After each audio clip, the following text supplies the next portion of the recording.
How many of you have been healed at some time or other of poison ivy or poison oak? Metaphysically, spiritually. How? Not by applying physical remedies, but through your realization or your practitioner or teacher's realization that God is spirit and all power is in spirit, not in matter. How many years has the world believed that there is such a thing as matter?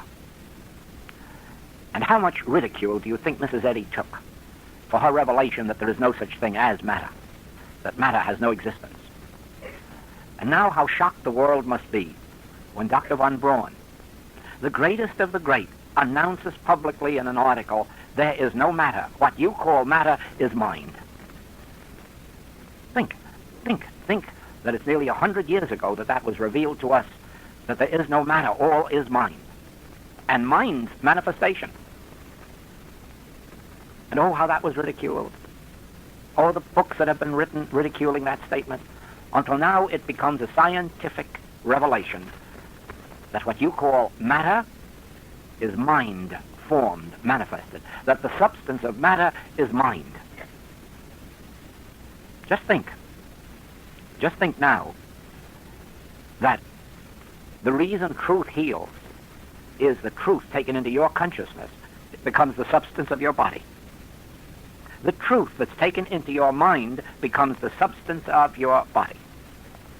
Do you wonder that the Master said, I am the truth, and that this body is the temple of the living God? And so you see, books do not heal you. Books are not the power. The truth that these books give to you to take into your consciousness, the studying that you do with the books until your consciousness is no longer a material state of consciousness, but a spiritual consciousness, until you have made the transition from believing in the reality of matter to where you attain the consciousness that spirit is the only reality. Spirit is the substance of your soul, of your mind, and of your body. We still go a step beyond what Dr. von Braun has experienced, because we know that mind is only a step. There is something beyond the mind, and that is the soul or spirit. We know that man is not two-dimensional. He's not mind and body. He's three-dimensional. Spirit, mind, and body. And that is why we have gone beyond the first metaphysical teaching, where mind and thought were power, to where we know now that mind and thought are not power. I am power. I, in my oneness with God, am power. And that power which I am becomes the harmony of my mind and body.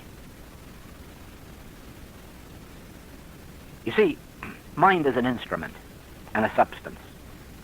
But mind can be good or evil. It can produce good thoughts or bad thoughts, and it can produce a healthy body or a diseased body, an alive body or a dead body.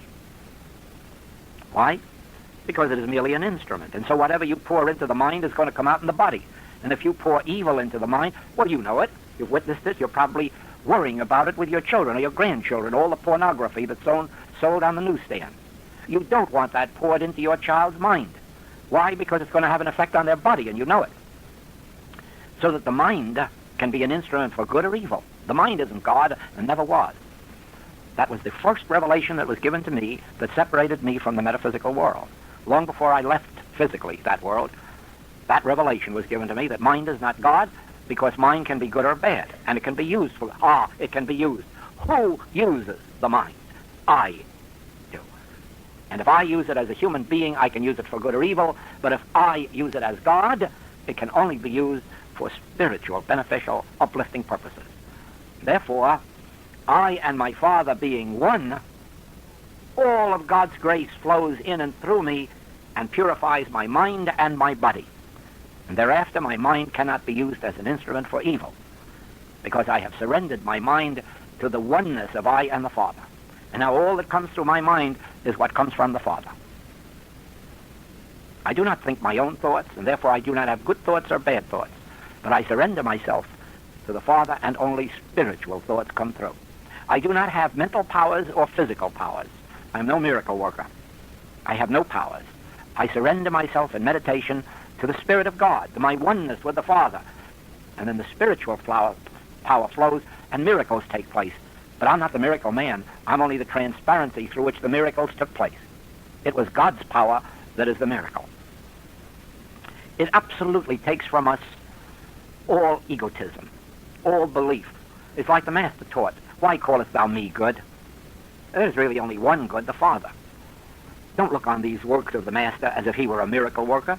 No, I of my own self am nothing. He just stood there, and in the knowledge and the understanding of his oneness with the Father, he let the Father work through him.